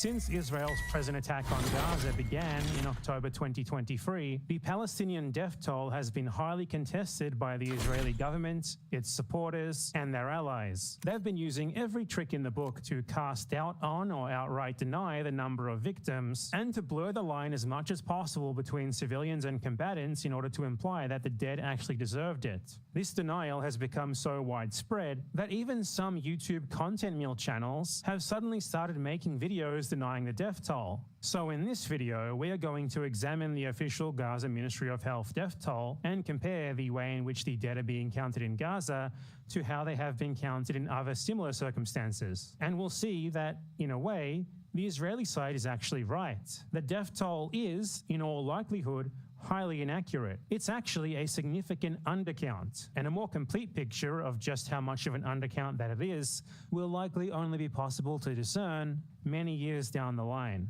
Let's begin. This video was made possible thanks to my supporters on Patreon and Ko-fi. If you like it and you'd like to see more like it, consider heading over there and supporting me yourself. How many Jews were killed in the Holocaust? Most people watching this likely have the most common estimate memorized, 6 million. But something that you might not know is that today, after 8 decades of some of the most well-funded and intensive research into identifying the dead ever undertaken for any conflict, massacre, genocide, or any other similar, the October 7th, 2023 attack against Israel has, since the minute that it happened, often been presented as little more than a random, nonsensical outburst of barbarity and hatred. It's as if the targeted Israeli settlements and military bases on the Gaza border had just sprouted out of the ground there one day, unfortunately right next to millions of Palestinians, who also just sort of happen to be there. Who knows why? They're presented as little more than born anti-Semites, motivated by nothing more than an irrational, primal hatred of their pure and well-meaning Israeli neighbors. As the French sociologist Didier Fassin summarized, according to this narrative, the history of the conflict between Israelis and Palestinians begins on 7 October 2023. There is no past. This simplistic framing has been used since to justify and apologize for the subsequent Israeli attack on Gaza, still ongoing at the time of this video's release. But in reality, there's much more to it. So this video is not about the events of October 7th or what's happened since. It's rather about what happened before. We will discuss how exactly, in the first place, there came to be a densely populated Gaza Strip with millions of Palestinians in it, which is surrounded by the same perimeter of Israeli military bases and settlements that was attacked on that day. And as we go along, it will become clear that this history is very relevant context to the events of October 7th, the narrative surrounding it, and Israel-Palestine in general. This is the real history behind October 7th. This video was made possible thanks to my supporters on Patreon and Ko-fi. If you like it and you'd like to see more like it, consider heading over there and supporting me yourself. Years ago, I read a review by the Israeli historian Avi Shleim of a book by another Israeli historian, Benny Morris. I was struck by the disconnect between the way that both Shleim and Morris wrote about the events that they were describing and how horrific they clearly were. The book in question is called Israel's Border Wars, which in large part deals with the way that Israel policed the new borders of the land that it seized from the roughly 800,000 Palestinians who it expelled or killed during its founding in 1948. Summarizing the book, Shleim wrote, Israel's Border Wars is a study of Arab infiltration into Israel across the armistice lines and of subsequent Israeli military retaliation. That description makes it sound like Israel was subject to cross-border espionage operations by devious Arab infiltrators, as they call them, who were looking to cause havoc and mayhem by violating this armistice line. Otherwise, why would they use such a negative-sounding word for them, like infiltrators? And why would what they were doing warrant military retaliation unless it was some sort of unwarranted aggression? But what Morris was actually writing about is then described in much more detail by Shleim. The evidence gleaned by Morris suggests that infiltration into Israel was a direct consequence of the displacement and dispossession of over 700,000 Palestinians in the course of the Palestine War, and that the motives behind it were largely economic and social rather than political.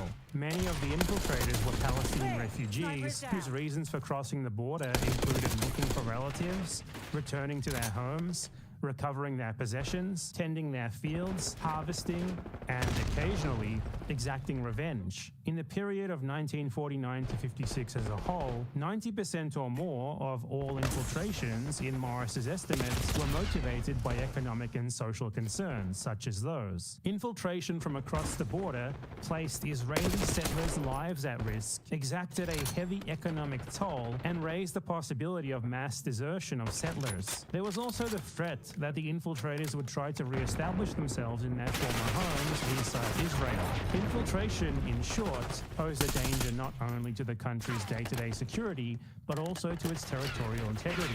To cope with this threat, Israel established new settlements along the borders and razed abandoned Arab villages. Israeli units began patrolling the borders, laying ambushes, sowing mines and setting booby traps. A free fire policy towards infiltrators was adopted. Periodic search operations were also mounted in Arab villages inside Israel to weed out infiltrators. The soldiers who carried out these operations committed acts of brutality, among them gang rape and the murder of civilians. Altogether, between 2,700 and 5,000 infiltrators were killed in the period between 1949 and 56, the great majority of them unarmed. And that is just the number that official Israeli records acknowledged.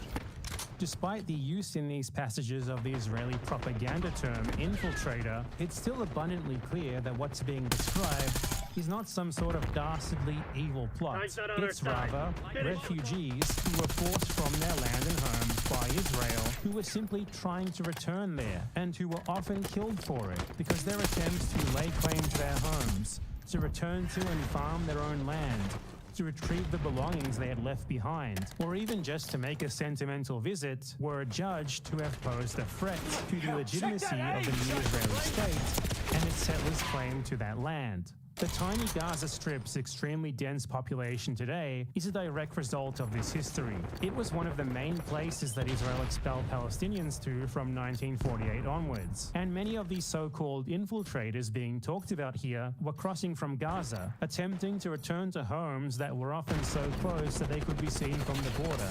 Before 1948, Gaza's population was around 80,000. Soon afterwards, due to the arrival of more than 200,000 refugees expelled by Israel, it expanded to upwards of 300,000.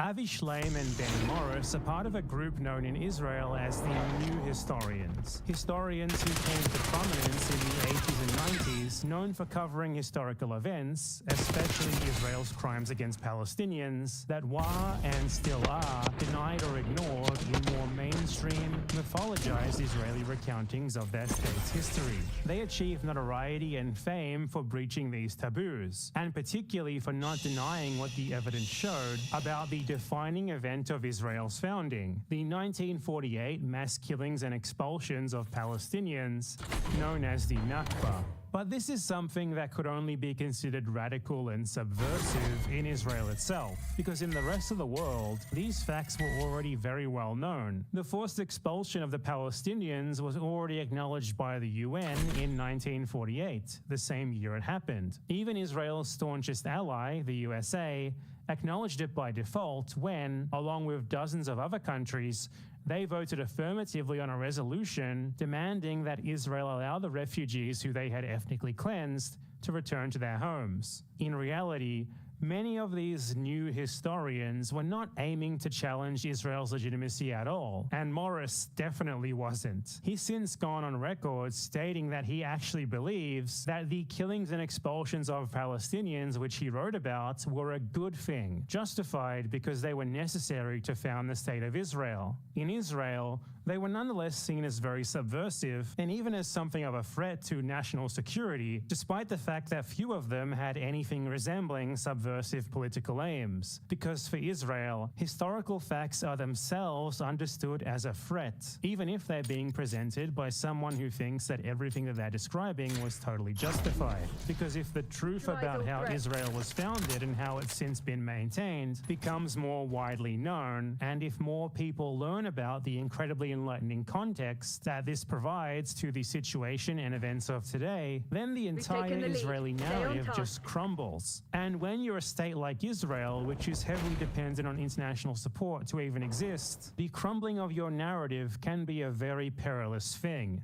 The mainstream Israeli lying is based on this idea of Israelis as righteous victims who merely fight back against inexplicably aggressive Palestinians, motivated by little more than a base anti-Semitism that's presented as practically innate, something that they're pretty much born with. And that's kind of shattered by these sorts of stories of expelled Palestinians leaving Gaza to desperately try and return to their homes, perhaps to retrieve a priceless keepsake, or just to try and return to the only life they've ever known, and being intercepted, raped and murdered by the same